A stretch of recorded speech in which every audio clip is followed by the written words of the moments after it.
Subject Science, Chapter number 4, Topic Nutrition in Living Organisms. Let's recall, what is malnutrition? Malnutrition is the state when the required nutrients for proper functioning of the body are not obtained through the diet. Imbalanced diet or overnutrition can cause malnutrition. Okay, children, means that malnutrition means what? See, our body needs sufficient nutrients in our body to work, but if it is lacking, then it is called as malnutrition.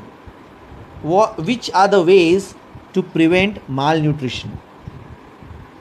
Answer: taking wholesome food and balanced diet is the way to prevent malnutrition. Means you should eat sufficiently. Similarly, as per our age and type of work, we have to manage our diet to prevent malnutrition. Children, if you are doing hard work, if your parents father is doing labor work and all, he will need more food. If anybody is doing sedimentary work like sitting in the office, so they will need less food as compared to the laborers and all. Got it, children? Yes. Now the yellow part here, see, nutrition, the heading nutrition, the process of taking in and using food which takes place in living organisms is called nutrition. Whatever we eat, we ingest in our body, whatever we eat, our food, no, it gets digested and all nutrients our body gets. So the process of taking in and using food which takes place in living organisms is called nutrition. Need for nutrition: first, to supply the energy required for doing work. Second, growth and development of the body. Sorry. Third, to replace the damaged cells and repair tissues. Fourth, to fight diseases. So these are the need for nutrition. There are two types of nutrition here: autotrophic nutrition and heterotrophic nutrition. What are autotrophic nutrition, children? Some organisms can produce their own food and thus nourish themselves. This is called autotrophic nutrition. Okay, and heterotrophic is what? Some organisms depend on other organisms, plants or animals for their food. This is called heterotrophic nutrition. Got it, children? Autotrophic means those who make their own food, means trees and plants, and heterotrophic means like us, we depend on plants and animals, no, children, like that. Okay, then here comes foodstuffs. Children, foodstuffs are the substance which are ingested, we take into our body, digested and assimilated to give energy, help in growth and building health of our body. These are our foodstuffs which gives us energy and all. So children, there are nutrients. What do you mean by nutrients? Different types of food constituents which are useful and necessary for the body are called nutrients. Okay, there are two types of nutrients: macronutrients and micronutrients. Macronutrients, nutrients required in a large quantity, are called macronutrients. Example: carbohydrates, proteins, fats, okay, all lipids. And micronutrients are nutrients required in very small quantity, are called micronutrients. Example: minerals and vitamins. Okay, children. Next, nutrition in plants. First question here: how do plants produce their own food? Plants prepare their own food by the process of photosynthesis. Correct, children? Yes. So autotrophic plants, those organisms that produce their own food, are autotrophic. Correct? Now see, the plants also need food for their growth. They can produce their own food with the help of sunlight and chlorophyll. Plants make their food in their leaves using water and nutrients from the soil and carbon dioxide from the air. This process is called as photosynthesis. Children, this question can come for your exams. Photosynthesis means what is explain the process of photosynthesis. You have to draw the diagram also, you have to label it here. Photosynthesis. Okay, see here, oxygen, sunlight, carbon dioxide, chlorophyll in the leaves, that's why they are green, children. And down under that, water, minerals, salts. Okay, so here they have given carbon dioxide, CO2, water, H2O. With the help of sunlight and chlorophyll, they get a glucose, food, plus oxygen. Glucose formula is 6C6H12O6. Okay, next here, plants convert light energy into chemical energy and store it in the form of food. Got it, children? See, chloroplast in a leaf. Yes, energy is transformed in process of photosynthesis. Light energy of sun is converted into chemical energy which is stored in the form of food. Then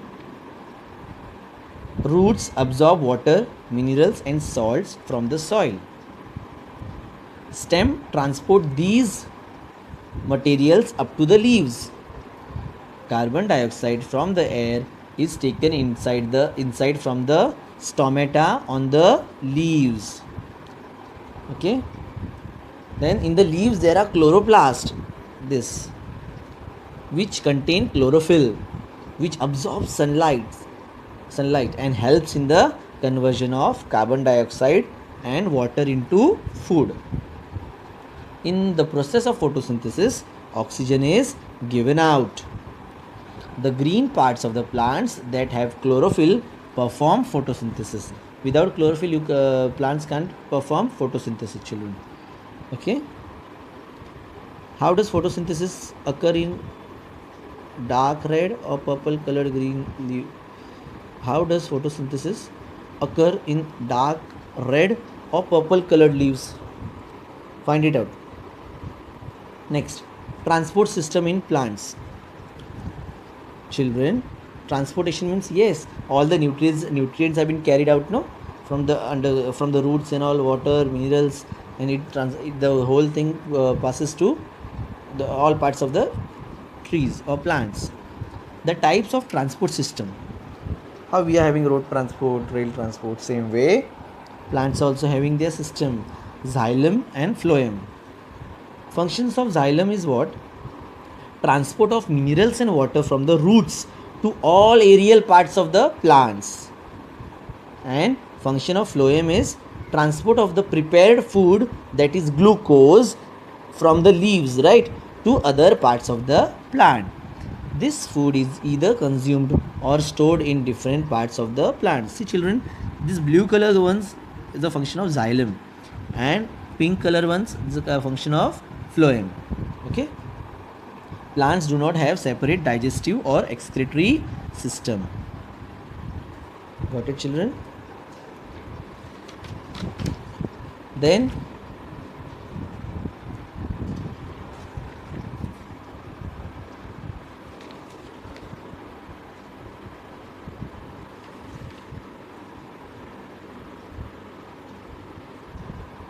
yes,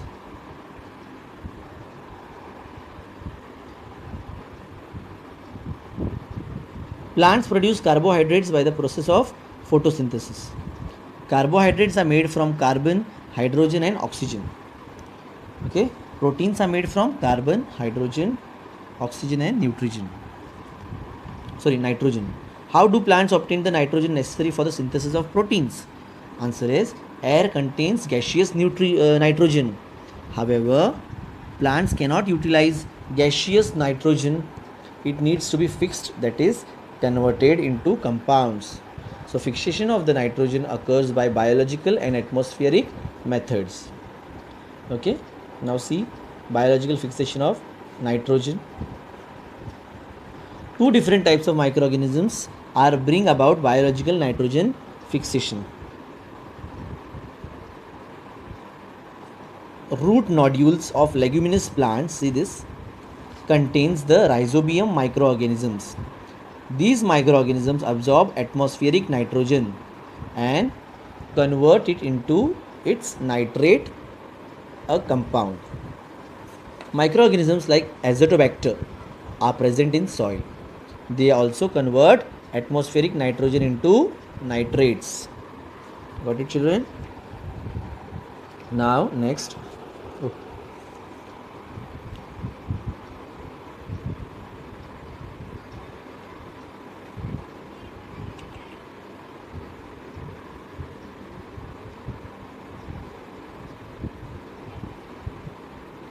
Yes.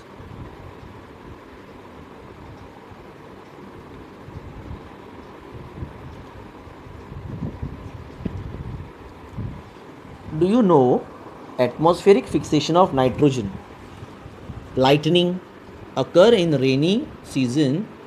This causes atmospheric nitrogen and oxygen to react with each other to form nitric oxide, which is again oxidized to form nitrogen dioxide.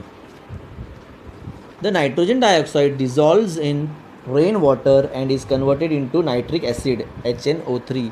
So children learn this molecular formula also, which gets added to the soil along with rainwater. This acid reacts with different minerals in the soil and convert into salts. Plants use these nitrogen salts for their growth. Okay, children? Now, symbiotic nutrition. What is symbiotic nutrition? When two or more than two different types of plants live together to fulfill their needs, such as nutrition, protection, support, etc., with each other's help, then it is known as symbiotic nutrition. Example, lichen.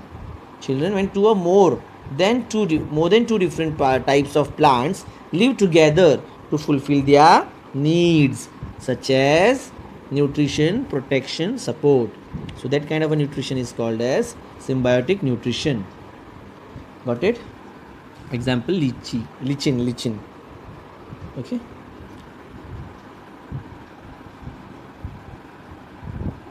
Next, heterotrophic plants.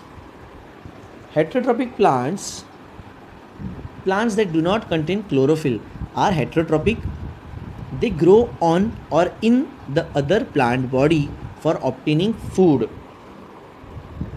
They are insectivorous, saprophytic, or parasitic. Example, Loranthus, Cuscata, etc. are parasitic plants thriving on the host plants. Main बड़े plant पर अलग अलग plants grow होते हैं. Okay, they are called heterotrophic plants. Plants that do not contain chlorophyll, and they don't have chlorophyll means they are not green like green, ज़्यादा green in color. Okay, plants that grow on the body of other plants to obtain food are called parasitic plants. Due to the absence of chlorophyll, the cuscata is completely dependent on the host plant. Hence, it is said to be a completely parasitic plants. Then, insectivorous plants. See this Drosera burmani means insectivorous plants feed upon insects to obtain nutrients. Such plants are generally in soil or water that is deficient in nitrogen compounds. Example, Drosera and pitcher plant. Got it? And this Drosera burmani, why it is called as? Because the scientist Johns Burman identified this plant in Sri Lanka in 1737. Hence the plant is named after him. Next, saprophytic plants. See these saprophytic plants. What are the features? Let me read. Saprophytic plants obtain the food from dead and decaying bodies of other organisms. Some fungi spoil the food. Some are disease causing, while some have medicinal properties. Useful fungi: yeast and few mushrooms. In fermentation process and bread making, yeast is used. Some mushrooms are used as food because they are rich source of iron and vitamins. Got it, children? Now see, always remember, food gets spoiled due to some fungi. Some fungi cause diseases or illness, while some fungi have medicinal properties. I read just now only. Now, role of nutrients and effects of their deficiency of plants on plants. Nutrients: nitrogen, phosphorus, potassium, magnesium, iron, manganese, zinc. What are the functions of nitrogen? Important component of proteins, chlorophyll and cytoplasm. Effects of deficiency. What is the deficiency here? Retarded stunted growth, yellowing of leaves. This is the effect. If there is a deficiency of nitrogen, this thing happens to the leaves. Phosphorus, what are the functions? Conversion of light energy into chemical energy. And what happens if there is a deficiency? Early leaf fall, late flowering, slow growth of roots. Then functions of potassium, necessary for metabolic activities. And what are the deficiency? What happens then? Weak stem, wilting of leaves, failure to produce carbohydrates. Next, magnesium. Function: production of chlorophyll. And what are the effects of deficiency? Slow, retarded growth, yellowing of leaves. Then iron, production of chlorophyll. And effects: yellowing of leaves, deficiency. Right?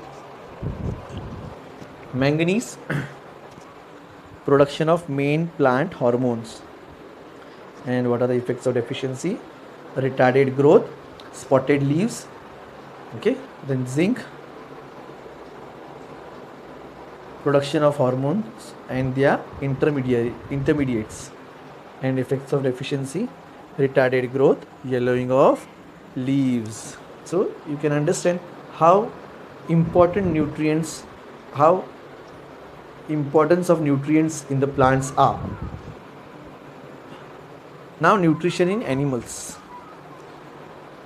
This concept refers to the body's need for nutrients, mode of ingesting food, and its use in the body. Children, three factors involved in nutrition in animals are need for nutrients, mode of ingestion, and its use in the body. Nutrients are obtained from food. All the life processes run efficiently due to nutrients. The circulating blood supplies the nutrients to all parts of the body. For this purpose, the food is converted into soluble forms by an elaborate process. There are 5 steps that occur in nutrition are as follows. Steps in nutrition: ingestion, food is taken into the body; digestion, conversion of food into simple soluble forms; absorption, transfer of soluble food to the blood; assimilation, utilization of absorbed food by cells and tissues for energy production, growth and repair; egestion, removal of waste products and undigested food from the body. Got it, children? Now, types of nutrition in animals. Holozoic nutrition. See, let me read for you all. Holozoic nutrition. In unicellular organisms like amoeba, euglena, paramecium, all the processes of nutrition occur in the same cell. Multicellular animals ingest the food through mouth. Insects like cockroach and grasshopper and nibbling insects, jaw-like mouth parts. Butterflies, they are having a tube-like proboscis for sucking the food. Mosquitoes and bedbugs, needle-like mouth part for piercing and a tube-like mouth part for sucking the blood and fluids. Got it, children? Next, animals with different food habits.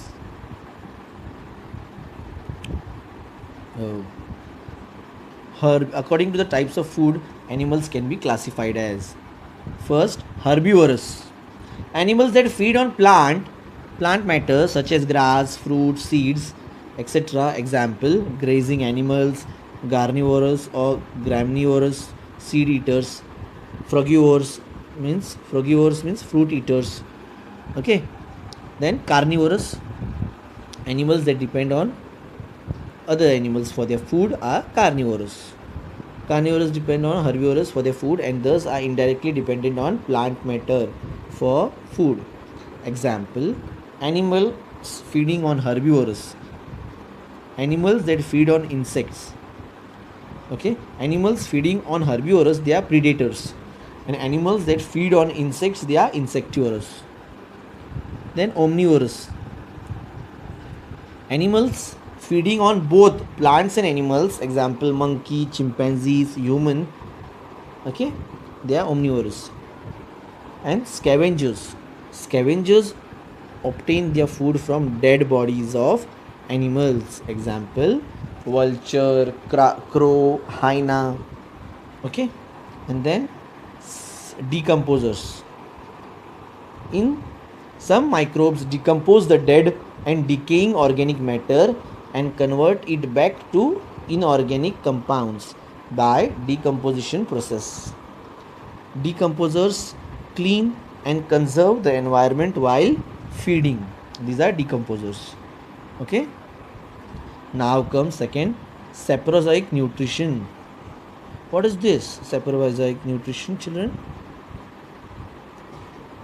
In saprozoic nutrition, animals decompose the dead and decaying organic matter and utilize it as the food. Example, the insect, unicellular animals, houseflies, ants, spiders. Got it? Now parasitic nutrition. Have you seen small animals on the bodies of animals like dogs and buffaloes? Which are those small animals? Yes, on the bodies of pet animals there are parasitic organisms like flea, ticks and mites. Sometimes leeches are also seen. On the dogs and all you can see. From where do the little animals obtain their food?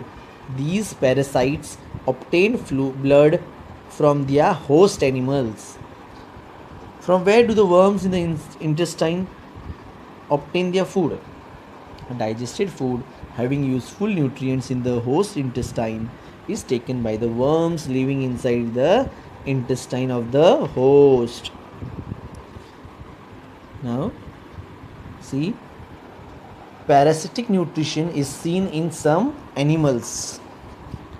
The dependent animal is said to be a parasite, while the animal from which a parasite obtains the food is called a host.